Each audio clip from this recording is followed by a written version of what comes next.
Começa agora no seu rádio Papo de Esporte. É terça-feira de Liberta, meus amigos. O pontapé inicial vai ser dado na fase de grupos da maior competição do continente. Começamos então a falar sobre os 4 brasileiros que entram em campo na noite de hoje. Pelo grupo B tem Always Ready e Internacional. Jogo na altitude, no estádio Hernando Siles. O Always Ready tenta aproveitar a altitude de 3.640 metros acima do nível do mar para surpreender o time de Miguel Ángel Ramírez e começar a disputa com 3 pontos. O objetivo do atual campeão boliviano é conseguir a classificação às oitavas de final.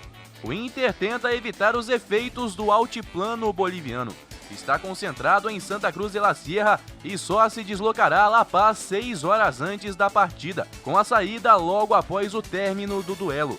O Colorado, que caiu nas oitavas de final para o Boca Juniors no ano passado, tenta conseguir ao menos um empate para depois encaminhar a classificação. O Always Ready, que é estreante na Libertadores, nunca havia jogado e é treinado pelo experiente Omar Assad. Outro brasileiro que entra em campo hoje pelo grupo C é o Santos, que joga contra o Barcelona do Equador. O Peixe encerrou na segunda no CT Rei Pelé, a preparação para estrear na fase de grupos da Liberta. A maioria dos titulares foi preservada dos jogos contra a Ponte Preta e Inter de Limeira pelo Campeonato Paulista e focou na partida contra os equatorianos. À exceção dos jogadores fora por lesões graves, o técnico Ariel Holan conta com o que tem de melhor.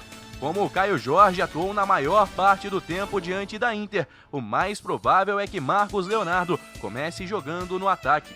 De resto, o Santos não deve ter grandes surpresas. Do outro lado, como eu falei, pega o Barcelona de Guayaquil.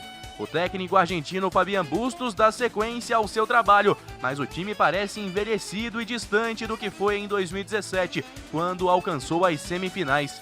O meio de campo ainda pode ter Damián Dias. Martínez pela esquerda e Castilho pela direita podem ser os riscos para o Santos, mas a tendência é que o Peixe vença nessa estreia. Bom, falamos de 2 dos 4 brasileiros que jogam nesta terça-feira. Vamos fazer uma pausa então e viajar para a Europa? Voltamos a falar sobre a polêmica da Superliga. O presidente da Superliga Europeia, Florentino Pérez, que também comanda o Real Madrid, concedeu entrevista a uma emissora de TV espanhola nesta segunda para falar sobre os planos para a competição. Entre os argumentos para a criação, ele apontou a falta de interesse dos jovens pelo futebol. Abre aspas, os jovens já não têm interesse por futebol. Por que não? Porque existem muitos jogos de baixa qualidade e não lhes interessa. Tem outras plataformas para se distraírem. O futebol tem que evoluir, como empresas, pessoas, mentalidades. As redes mudaram a forma como se comportam e o futebol tem que mudar e se adaptar aos tempos em que vivemos. O futebol estava perdendo interesse, o público está diminuindo, fecha aspas, disse Florentino Pérez.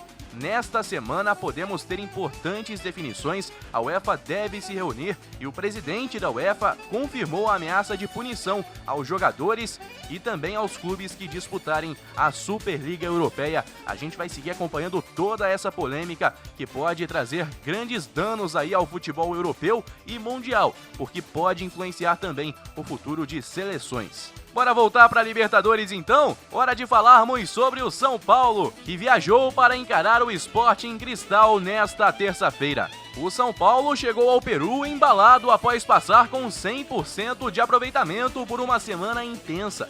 Em um espaço de 6 dias, a equipe comandada por Hernan Crespo venceu os 4 compromissos pelo Campeonato Paulista, com direito a um triunfo fora de casa diante do Palmeiras. A leveza são paulina só encarou um obstáculo na própria capital peruana. Em virtude das regulamentações sanitárias impostas pelo governo peruano, a delegação foi proibida de treinar no CT da federação local, algo previsto antes do embarque. Foram horas de negociação que envolveram até mesmo a Conmebol. Sem a possibilidade de treinar no gramado por decisão governamental, os atletas trabalharam no próprio hotel. Assim, Hernan Crespo e comissão acabaram impedidos de realizar uma última atividade antes da estreia na principal competição do calendário. Bom, e o que dizer então sobre o Sporting Cristal, líder do campeonato peruano e atualmente o melhor time do futebol do país? O Sporting Cristal está invicto há 20 partidas, com 5 empates. É dirigido por Roberto Mosquera e perder em Lima pode complicar o caminho são paulino, como aconteceu na estreia do ano passado contra o Binacional. E outro brasileiro que entra em campo na noite de hoje é o Flamengo. O jogo acontece no estádio José Amalfitani às 9h30, na Argentina. Depois de ganhar a Supercopa do Brasil em cima do Palmeiras, o Flamengo teve 2 resultados ruins: derrotas para o Vasco com o time titular e o empate com a Portuguesa com o time reserva. Estrear bem na Libertadores será importante para Rogério Ceni ter tranquilidade para trabalhar. O Vélez é atualmente o líder do Grupo B da Superliga Argentina, com 6 pontos à frente do segundo colocado Boca. São 7 vitórias, 1 empate e 2 derrotas. O time conquistou a vaga na Libertadores depois do 5º lugar no Nacional e volta a disputar a competição após 7 anos ausente.